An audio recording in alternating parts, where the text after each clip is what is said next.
Hello everyone, welcome back to my channel. I took a few days away from all the madness that's going on in the world, from all those topics, because as you know, I'm an empath and it can be very draining if you keep on going with those news every single day. It's very important, just reminder to all of you to take a moment and just be in nature.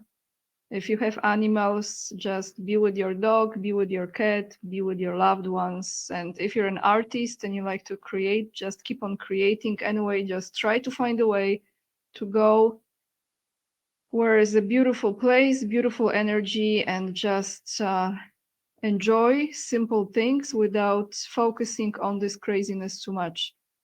But I returned from my little trip. Those of you who have Instagram, you can go there, follow me there and see the pictures from the places that I was visiting, my favorite places actually.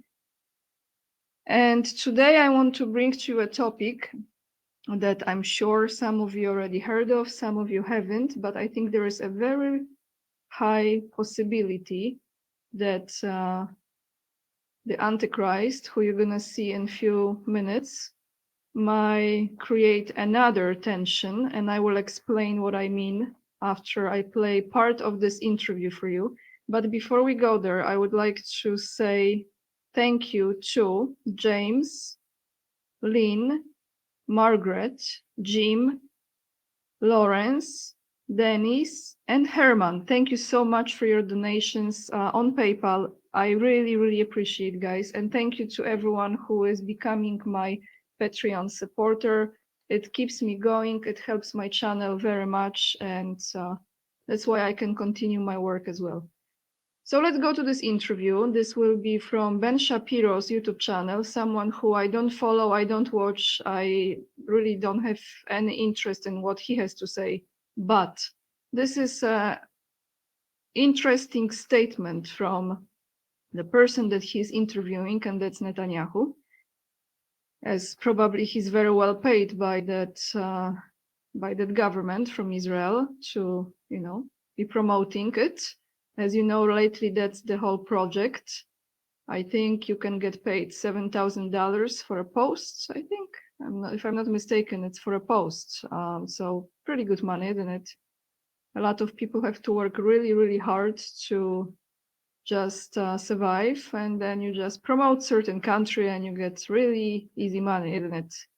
But do you really want to promote this kind of country? Do you really want to promote this kind of person? I don't know. I don't know. Let me play this clip for you. This is a short question and answer. And after we listen to it, I will give you my few cents, and I would like to know if you agree with my thought process on that or you don't. So let's go to this interview that was just posted, I think yesterday or a few hours ago.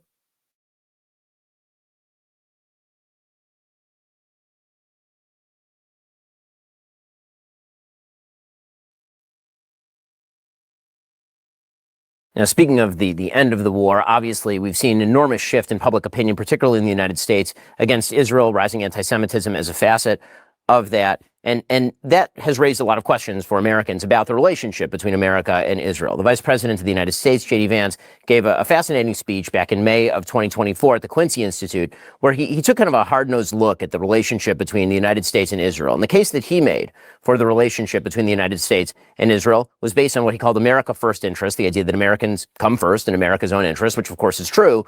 And then he also suggested that the reason that the America-Israel relationship was vital was for two reasons. One was the defense mechanism, the sharing mechanism between the United States and Israel. And the second was Israeli self-sufficiency. And I want to ask you about sort of both prongs of that, starting with explain to Americans, why should it matter whether America maintains a strong alliance with Israel in defense terms, in tech terms? And then second, what is the future of Israeli self-sufficiency, particularly in terms of military assistance, given the amount of help that America has provided during this last war?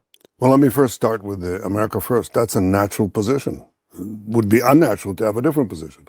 But America First doesn't mean America alone, because all countries need allies. Superpowers need allies. China has allies. Russia has allies. And if you're without allies who maybe who may develop the technologies that are needed for your defense, or the technologies that are needed for your offense, or the intelligence to save your lives. Why forfeit yourself of these allies? The problem that you've had over the years, the United States, is that you didn't have these allies pulling their weight. And Israel is an ally, it's a fighting ally that pulls its weight. Not only that, not only do we fight, we don't ask for Americans to bring boots on the ground. We've done the job of defending ourselves pretty well, I'd say, over the last 7 years. But it's not only that.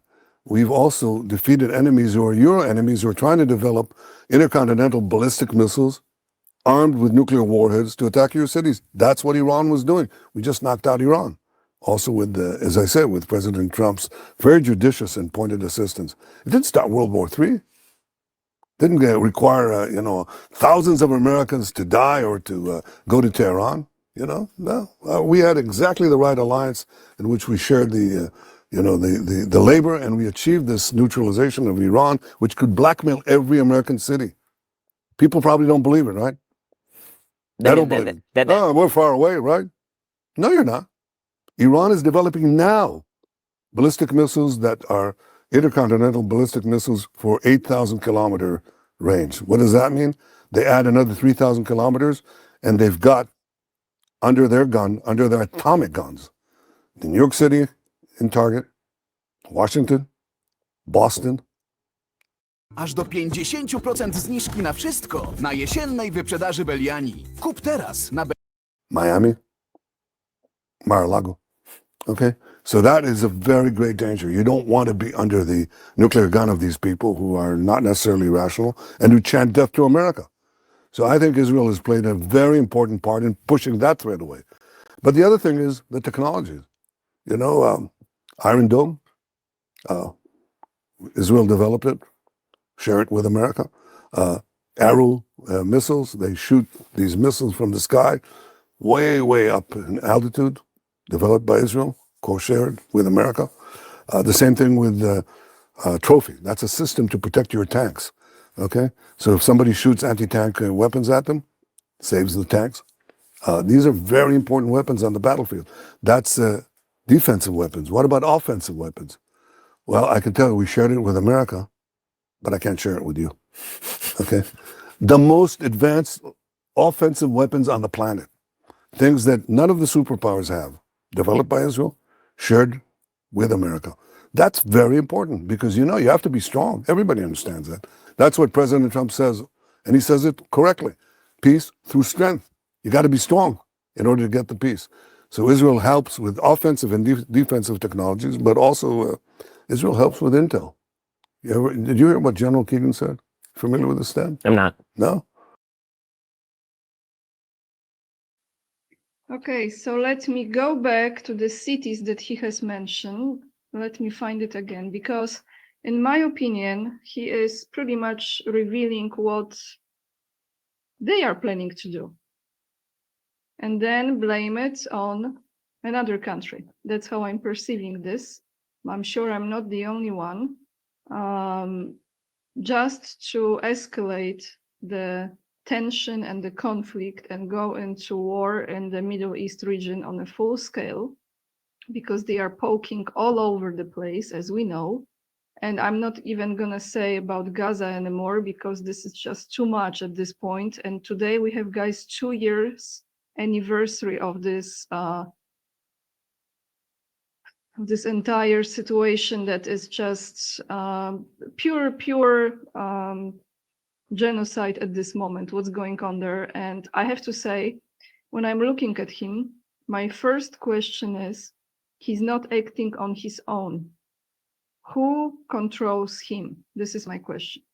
And when I think about that, who is pulling his strings and who is telling him to do certain things, I think those are the people that the names we will probably never know. And I will not even say people. I think he is not a human being himself. This is a different kind of creature.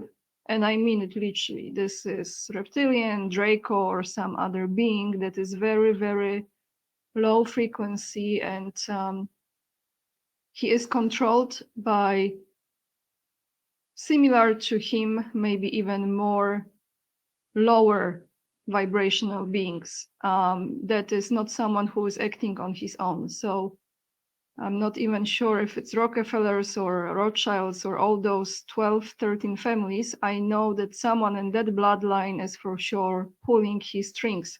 So let me find that clip here with the name of the cities again, because yeah, he's like very precise what cities he means that Iran is focusing on. Let's listen again. With you, okay? The most advanced offensive weapons on the intercontinental. Imagine being able to build an app with your name on it, just by thinking about it. Meet Base 4. Ballistic missiles for 8,000 kilometer range. What does that mean? They add another 3,000 kilometers, and they've got under their gun, under their atomic guns, New York City in target, Washington, Boston, Miami, Mar-a-Lago. Okay, so that is a. So we have New York City, Boston, Washington, Miami, Mar-a-Lago. Do you think like I think, guys? Let me know, because I think he is literally revealing the ideas. Since we are on his topic, I want to take you to an article from TASS.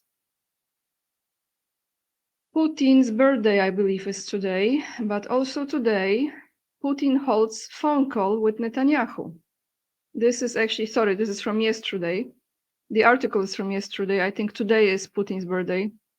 The sides discussed in detail the current developments in the Middle East, including in the context of the US president's plan for the normalization in the Gaza Strip. The current situation in the Middle East was the focus of a phone call between Russian President Vladimir Putin and Israeli Prime Minister Benjamin Netanyahu, the Kremlin press service said. Vladimir Putin held a phone call with Netanyahu. So, does he has any leverage on Netanyahu, do you think? I don't think so, to be honest. I don't think so. Again, I might be wrong, but I don't think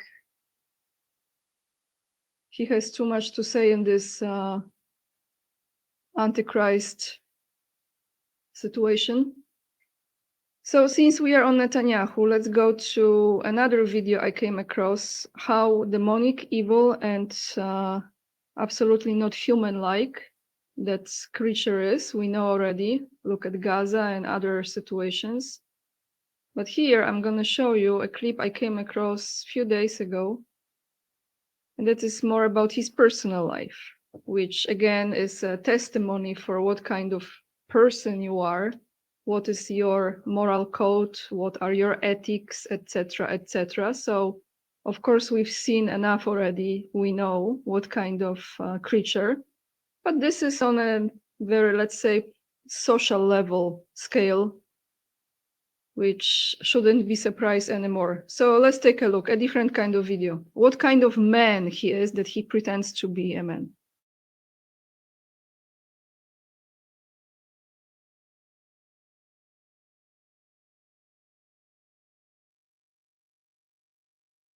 All of Benjamin Netanyahu's women.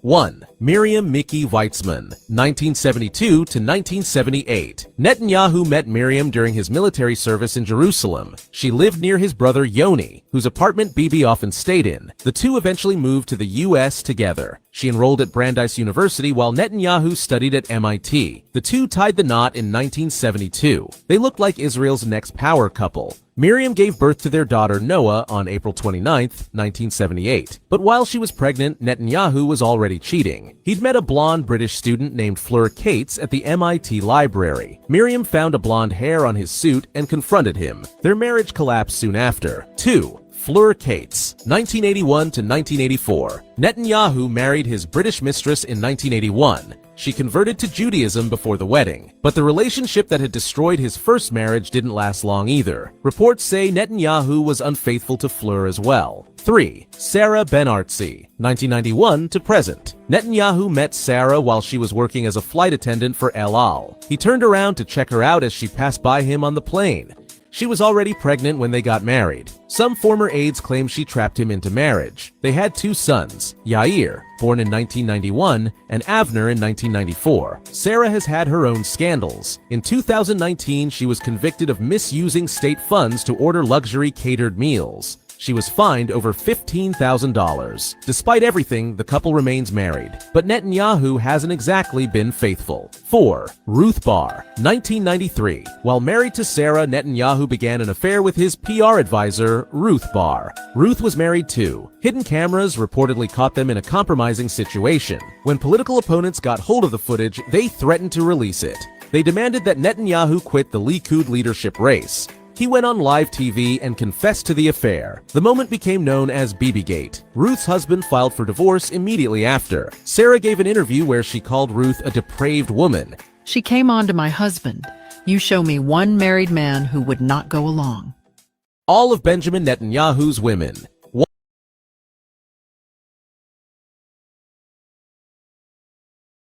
So no surprise at all what kind of being that creature is.